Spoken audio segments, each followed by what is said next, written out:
আসসালামু আলাইকুম সবাইকে।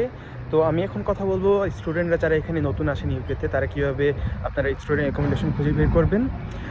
আপনারা প্রথমত চুজ করবেন হচ্ছে কি ইউনিভার্সিটির মাধ্যমে। যখন তারা প্রথম আসেন তখন এটা যদি ইউনিভার্সিটির মাধ্যমে বুকিং করে থাকে আপনাদের জন্য অনেকটা ইজি হয়ে যাবে, কারণ তারা অনেকগুলো এজেন্সির সাথে কিন্তু অলরেডি মানে এই স্টুডেন্ট হাউস প্রোভাইডার যারা থাকে তাদের সাথে কিন্তু অলরেডি কন্ট্রাক্ট করা থাকে।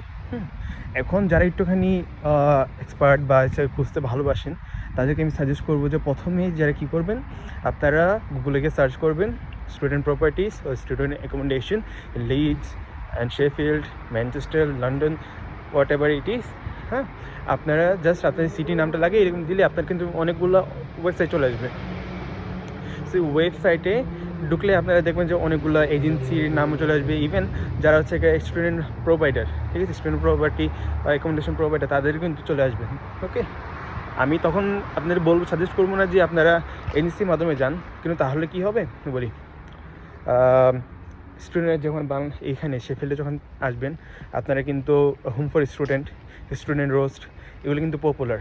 ওকে, যখন আপনার এজেন্সির মাধ্যমে যাবেন তখন কিন্তু তারা যে ইয়াগুলো থাকে আমাদের স্টুডেন্ট প্রপার্টিসগুলো যে অফারগুলো দিয়ে থাকে সেগুলো কিন্তু এই এজেন্সিগুলো দেয় না। তারা বলবে যে ওকে 200 পাউন্ডের আপনারা ডিসকাউন্ট পাচ্ছেন, বাট যখন আপনারা ইয়াতে যাবেন কি বলে সেটাকে তাদের নিজস্ব ওয়েবসাইটে যাবেন প্রপার্টির, তখন গিয়ে দেখা যাচ্ছে 500 পাউন্ডের ডিসকাউন্ট দিচ্ছে, প্লাস অনেক ধরনের গিফট ভাউচারগুলো থাকে, এগুলো কিন্তু আপনারা মিস করে যাবেন।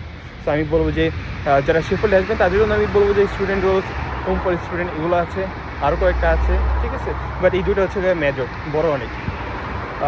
তারপরে হচ্ছে আপনার যারা অন্য দেশে যাবে সেমভাবেই সেম প্রসেস আপনারা এজেন্সির মাধ্যমে থেকে আইডিকে নিতে পারবেন। ওকে, এটা হচ্ছে কি এই প্রপার্টি, আর তারপর আমি ওই প্রপার্টির ডিরেক্ট ওয়েবসাইটে গেলাম, ওই যাওয়ার পরে দেখি তারা কী অফার করতেছে। হ্যাঁ, হয়তো বা আপনার ওখানে বেটার ডিল পেয়ে যেতে পারেন, আবার হতে পারে এমন হতে পারে যে ওই যে মেন অফিসটা, মেন যে স্টুডেন্ট প্রোভাইডার তাদের এখানেও বেশি দাম, বাট এজেন্সির কাছেও কিন্তু কম দাম।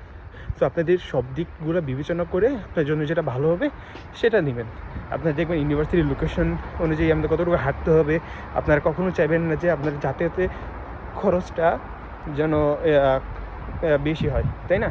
আপনার যতটুকু খরচ কমানো যায় সেটাই চিন্তা করবেন অবশ্যই। যেমন ইউনিভার্সিটির কাছাকাছি বাসা নেওয়া, তারপরে হতে পারে জবের ক্ষেত্রে সেটা ম্যানেজ করে যেতে পারে। জব পাওয়ার আগ পর্যন্ত আপনার তো টাকা বাঁচাইতে হবে না। তো এই ছিল আজকের ভিডিও। কোনো কোয়েশ্চেন থাকলে অবশ্যই আস্ক করবেন। ততক্ষণ ভালো থাকবেন সবাই। আল্লাহ হাফেজ, আসসালামু আলাইকুম।